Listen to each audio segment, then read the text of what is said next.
Nabii sallallahu alaihi wasallam. Baada ya kumshukuru Mwenyezi Mungu na kumtakia rehma na amani kipenzi chake mtume wetu Muhammad sallallahu alaihi wasallam, tupo katika kuendeleza darasa letu namna ya kuanza dua na kumaliza dua.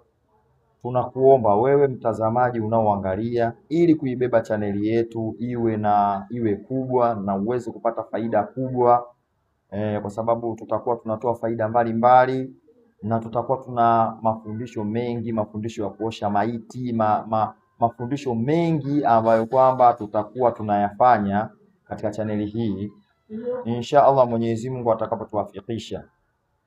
Tupo katika kuelezea leo faida ya suratul Fatiha, japokuwa kuna watu wengi sana wamesema Qur'ani haitibu, lakini Qur'ani inatibu kwa mujibu wa hadithi za Mtume Muhammad sallallahu alaihi wasallam na kwa mujibu wa maneno ya Allah ambayo kwamba ni Qur'ani.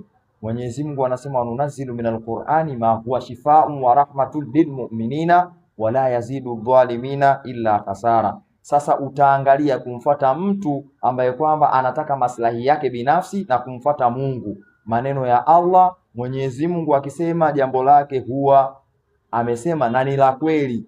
Qur'ani haina sijui mpokezi huyu sio alikuwa dhaifu, haina hiyo. Qur'ani imekuja direct kutoka kwa Allah Mwenyezi Mungu Tabaraka wa Taala, akisema jambo lake huwa halipingwi.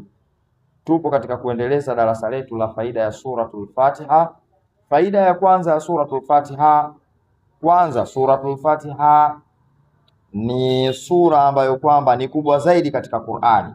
Faida ya kwanza hiyo, ni sura kubwa zaidi ndani ya Qur'ani. Kiukubwa ni kubwa zaidi ndani ya Qur'ani kwa mujibu wa hadithi ya Mtume Muhammad sallallahu alaihi wasallam pale aliposema alhamdulillahi rabbil alamina hiya sab'ul mathani wal qur'anul azim alladhi utituhu.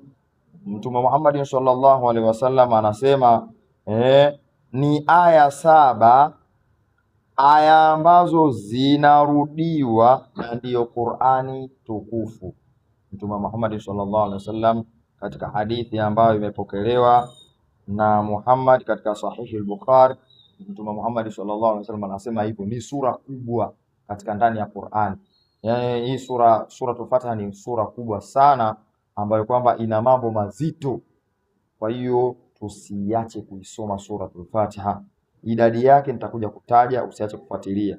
Faida ya pili ni nguzo ya swala. Mtu yoyote ambaye kwamba